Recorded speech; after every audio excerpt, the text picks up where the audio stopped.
नमस्कार। चलिए आज उत्तर प्रदेश की कलात्मक विरासत की एक ऐसी दुनिया में चलते हैं जिसने सदियों से भारत की सांस्कृतिक पहचान को एक धागे में पिरोया है। तो शुरू करें।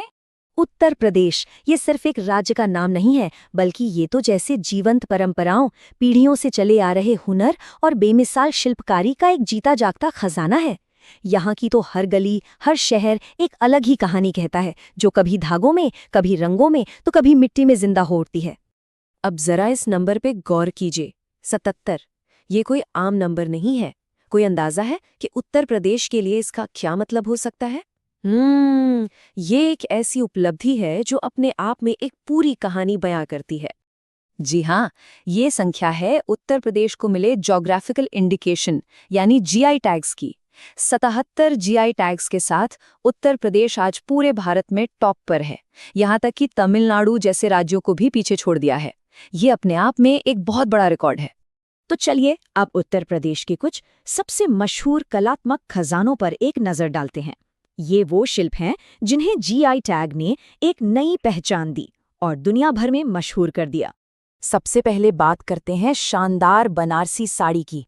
अरे ये सिर्फ एक कपड़ा थोड़ी है, ये तो 14वीं सदी से चली आ रही एक शाही विरासत है। रेशम और असली सोने चांदी की जरी के धागों से इसे बुना जाता है। सोचिए, एक साड़ी को तैयार करने में 15 दिन से लेकर 6 महीने तक लग जाते हैं। हर साड़ी अपने आप में एक मास्टरपीस है। और अब लखनऊ की चिकनकारी, इसे धागों से लिखी गई कविता कहना बिल्कुल सही होगा। महारानी नूरजहां ने इसे बहुत लोकप्रिय बनाया था और इस कला में 32 तरह के अलग अलग टांकों का इस्तेमाल होता है जो इसे एक नायाब खूबसूरती देते हैं। फिर आता है कन्नौज का मशहूर इत्र। यहाँ की हवाओं में आज भी गुलाब और मिट्टी की वो सौंधी महक बसी है। यहाँ की जो प्राचीन देग भपका विधि है ना, उससे बिना किसी केमिकल के दुनिया के सबसे बेहतरीन इत्र तैयार किए जाते हैं। ये तो सच में जैसे प्रकृति की खुशबू को एक शीशे में कैद कर लेना है। अच्छा, क्या आप जानते हैं कि मेरठ में कैंची 1645 से रिसाइकल स्टील से बन रही है और इनकी मजबूती ऐसी कि कहावत ही बन गई, दादा खरीदे पोता बरते। मतलब ये है असली टिकाऊपन और भारतीय इंजीनियरिंग का एक बेहतरीन नमूना। और जरा गोरखपुर के इस टेराकोटा को देखिए। इन मूर्तियों का जो अनोखा लाल और काला रंग है, वो किसी पेंट से नहीं आता, बल्कि ये भट्टी के धुएं को कंट्रोल करने की एक सदियों पुरानी तकनीक का कमाल है। वाकई आग और मिट्टी से गढ़ी गई एक अद्भुत कला। लेकिन इन सभी बेमिसाल कलाओं के बावजूद एक वक्त ऐसा भी आया जब ये पूरी विरासत एक ऐसे मुश्किल चौराहे पर आ खड़ी हुई जहां से आगे का रास्ता एकदम धुंधला और अनिश्चित सा लग रहा था। हुआ ये कि मशीनों से बने सस्ते सामान और सिंथेटिक चीजों के आने से इन पारंपरिक कलाओं पर आप कह सकते हैं विलुप्त होने का खतरा मंडराने लगा। कारीगरों की पीढ़ियों की मेहनत, उनका हुनर, सब कुछ दांव पर लग गया था। तो इस गंभीर चुनौती से निपटने के लिए एक दो तरफा समाधान सामने आया। एक ढाल जो इस कीमती विरासत को बचाए और एक इंजन जो इसे तेजी से भविष्य की ओर ले जाए। ढाल का पहला हिस्सा है जीआई टैग। इसे आप एक तरह का भौगोलिक पासपोर्ट समझ सकते हैं। ये टैग वाणिज्य और उद्योग मंत्रालय देता है और ये पक्का करता है कि कोई भी उत्पाद अपने खास मूल स्थान से ही जुड़ा हो। मतलब ये उसकी असलियत की गारंटी है। तो जीआई टैग एक मजबूत ढाल की तरह काम करता है। ये कारीगरों को नकली उत्पादों से बचाता है, ग्राहकों को असली चीज की गारंटी देता है और इससे कारीगरों के लिए आर्थिक विकास के नए दरवाजे भी खुलते हैं। और फिर आता है इंजन, एक जनपद एक उत्पाद यानी ओडीओपी योजना। 2018 में शुरू की गई ये एक बहुत बड़ी पहल थी जिसका मकसद था इन पारंपरिक उद्योगों में एक नई जान फूंकना। ओडीओपी योजना असल में 3 मजबूत स्तंभों पर टिकी है।